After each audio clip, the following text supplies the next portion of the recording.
और जब तक आपके पास गारंटी नहीं है कि ये टेरर का एक्सपोर्ट बंद होगा, तो तब तक आप सीमा को कैसे खोल सकते हो? आप बॉर्डर को सॉफ्ट बॉर्डर कर दो, अब 356 लगाओ, तो कभी भी 3 महीने से ज्यादा नहीं लगा। बहुत अच्छी नीति है। जब पंजाब में आतंकवाद था तो संविधान में है 6 महीने, 6 मंथ्स अटकाए, तो 6-7 बार संविधान बदलना पड़ा था, क्योंकि उस खौफ माहौल में आप चुनाव कैसे करवा सकते? अब आप सरकार, अगर टेररिज्म है, एक्सट्रीमिज्म है, और ऐसी परिस्थिति लगती है कि ऐसी असेंबली चुन के आ सकती है जो कैसा भी प्रस्ताव पास कर दे, आप केंद्र के संसद के पास, सरकार के पास हर परिस्थिति से निपटने का अधिकार होना चाहिए। उसके अधिकार को छीन दो। मुझे किसी दूसरे सबूत में नहीं जाना। पंजाब का उदाहरण है कि 80 के दशक में कितने वर्षों तक असेंबली सस्पेंड रही, जब तक 90 के आरंभ में चुनाव दोबारा शुरू नहीं हुए, और हर बार संविधान बदलना पड़ता था 6 मंथ्स एट ए टाइम। तो राजनीतिक परिस्थिति के मुताबिक केंद्र की संसद काम करेगी, केंद्र काम करेगा, लेकिन उसका अधिकार कम कर दो। पार्लियामेंट के अधिकार को इंटरनल एक्सटर्नल सिक्योरिटी, एनर्जी और वाटर रिसोर्स तक सीमित कर दो। टेलीकम्युनिकेशन है वो भी छीन लिया। मैं इस पे एक बुनियादी प्रश्न पूछता हूं, और मेरा इस सोच के साथ, ये जो ऑटोनॉमी, सेल्फ रूल, 370 की सोच है, कश्मीर की बुनियादी समस्या क्या है? Terrorism, Pakistan inability to come to terms that Kashmir is a part of India. उस आतंक की वजह से लोगों के ऊपर कई बार कार्रवाई हो जाती है, तो आप कह सकते हैं कि ह्यूमन राइट्स वायलेशन हो जाते हैं। रीजनल डिस्क्रिमिनेशन है, जिसका सुनील जिक्र कर रहे थे। इकोनॉमिक ग्रोथ नहीं हो रही, इसलिए बेरोजगारी है। इनमें से कौन सी समस्या ऐसी है केंद्र में और राज्य में एनसी की सरकार थी, फारूक साहब चीफ मिनिस्टर, तो कुछ महीनों के लिए मुझे इस विषय में चर्चा करने की सरकार से औपचारिक जिम्मेवारी थी। तो एनसी के कुछ बहुत वरिष्ठ नेता थे, वो आते थे। तो चर्चा के बाद मैंने पहली मीटिंग में पूछा कि इन समस्याओं से हल ढूंढने के लिए कौन से अधिकार की कमी विधानसभा को या सरकार को महसूस होती है? तो उत्तर मिलता था कि आप ये वकीलों वाला सवाल क्यों पूछ रहे थे? ये तो राजनीतिक दृष्टि से लोगों को खुश करने के लिए हमें कहना पड़ता है। अब समस्या का और जिस हल को सुझाया जा रहा है कि अधिकार और दे दो, केंद्र के कम कर दो, राज्य के ज्यादा कर दो, कौन सा ऐसा अधिकार है जो आप ट्रांसफर कर सकते हैं? इसका कोई उत्तर नहीं है। आप अर्थव्यवस्था को बढ़ाइए, मैं उसका स्वागत करता हूं। रीजनल काउंसिल्स बनाइए, मैं उसका स्वागत करता हूं। लेकिन उसका लाभ तब होगा जब वहां शांति होगी। केवल अर्थव्यवस्था को बढ़ाओ, रोजगार के अवसर दो, ये कहने से अवसर नहीं मिलेंगे।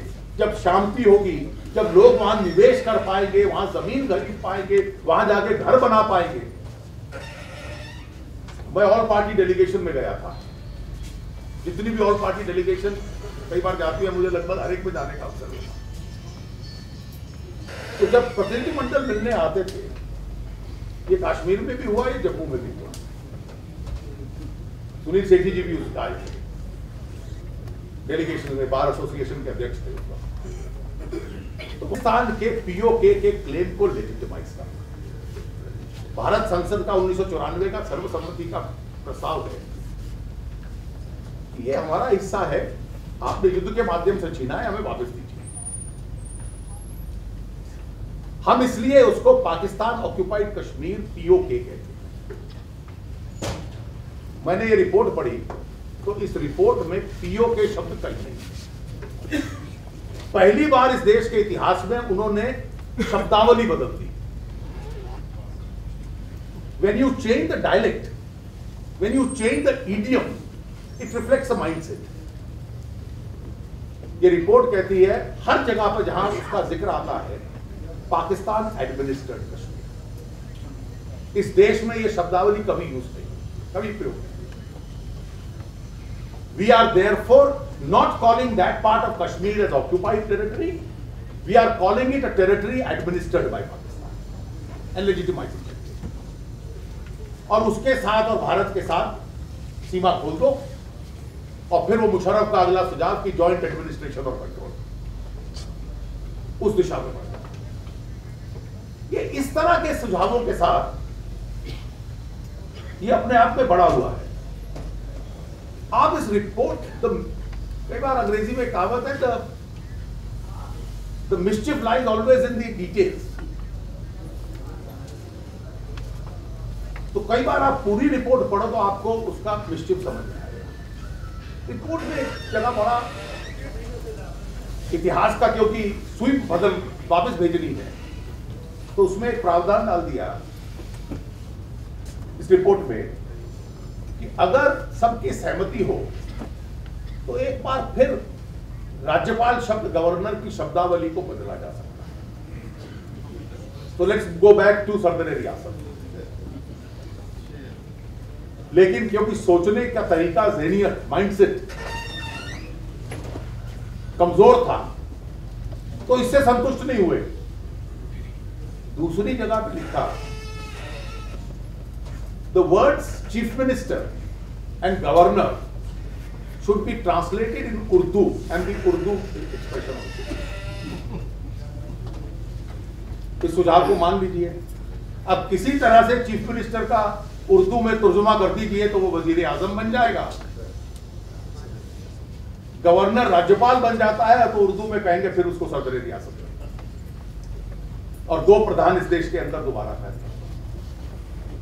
अब आप इन सब तथ्यों को देख लीजिए तो इस रिपोर्ट का एक वाक्य में अर्थ क्या है। 370 और उस नेहरूवियन सोच का सिद्धांत था जिन्होंने शेख साहब के प्रस्ताव को स्वीकार किया था कि संवैधानिक और राजनीतिक रिश्ते को कमजोर करना। हम लोगों ने संघर्ष करके उसको थोड़ा मजबूत करने की कोशिश की, पूरा नहीं हुआ, थोड़ा हुआ।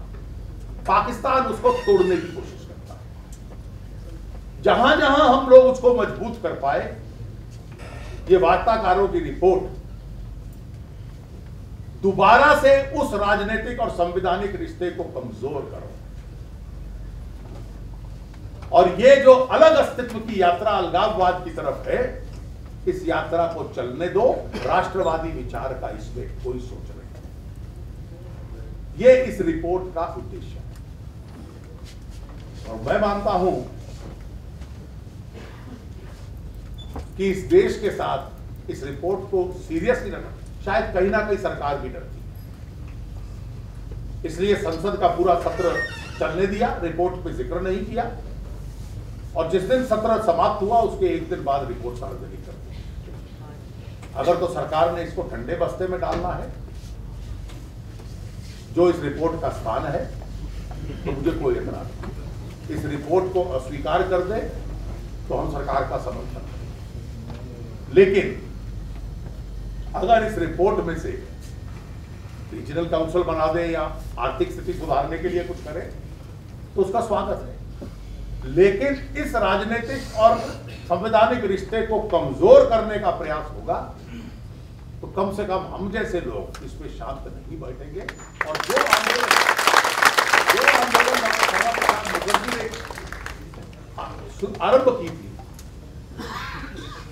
वो आगे बढ़ेगा, और मैं मानता हूं कि इतिहास को एक बार फिर विचार करने, history will have to revisit कि कश्मीर के ऊपर पंडित जी का दृष्टिकोण ठीक था कि डॉक्टर मुखर्जी का दृष्टिकोण ठीक था, और इसके ऊपर एक निर्णय। हवलदार साहब ने फटक से जवाब दिया, साहिबान ये है ऑटोमेटिक पोज, अंग्रेजी का वर्ड है, आपको समझ में नहीं आएगा। So ladies and gentleman, although I am बहुत इंटेलिजेंट, अगर आप 50% समझ जाते हो तो आप बहुत ही इंटेलिजेंट हैं। अगर आप 75% समझ जाते हो तो आप बिल्कुल आउटस्टैंडिंग है। बाकी 25% समझने, आपका निमंत्रण आने से पहले ही मैं ये रिपोर्ट पढ़ चुका था। मैन पथराव करने वालों को कंट्रोल नहीं कर रहे। क्या इसमें पॉलिटिशियन का हाथ था? क्या इसमें एडमिनिस्ट्रेशन का हाथ था? ये सोचने की बात है। ये रिपोर्ट जो कह रही है कि इनको पूरे अधिकार दे दिए जाएं, भाई किस तरह के अधिकार दोगे आप? मैं कश्मीर की सिचुएशन आपको बताना चाहता हूं। कश्मीर में अलगाववाद भारत के दूसरे हिस्सों के अलगाववाद से बिल्कुल अलग है। कश्मीर का अलगाववाद माइनॉरिटी कम्युनिटी का है। कश्मीर के अलगाववाद के साथ बाहरी मुल्क की मदद शामिल है। कश्मीर अलगाववाद के साथ धार्मिक संस्थाएं जुड़ी हुई हैं। और कश्मीर अलगाववाद के साथ हर कोशिश ये होती है, हर मूवमेंट, हर एजिटेशन, हर प्रोटेस्ट कहीं ना कहीं इंटरनेशनलाइज किया जाए। यूएनओ का एक दफ्तर बना हुआ है श्रीनगर में, सीधे जाते हैं और उसको संभाला देते हैं। ये हर इश्यू के ऊपर वो कहते हैं स्टेक होल्डर्स को बातचीत में लाओ। भाई स्टेक होल्डर कौन है? क्या नेशनल भाई हेलो आगे बताओ। नहीं बोल रहा यार। और नहीं बोल रहा, ऊपर ही नहीं बोल रहा। अरे भाई लता कार से साइड होना यार। सर प्लीज सर आगे आ जाओ मेरे। चलो आगे जी। मैंने भाषण दिया यार, 1 घंटा आपने फॉलो कर लिया होगा। पार्टी प्रेसिडेंट ने ऑलरेडी बयान दे दिया, मुझे और कुछ नहीं कहना। रिसेंटली टाइम्स मैगजीन ने प्राइम मिनिस्टर को नॉर्मल अचीवर का किया।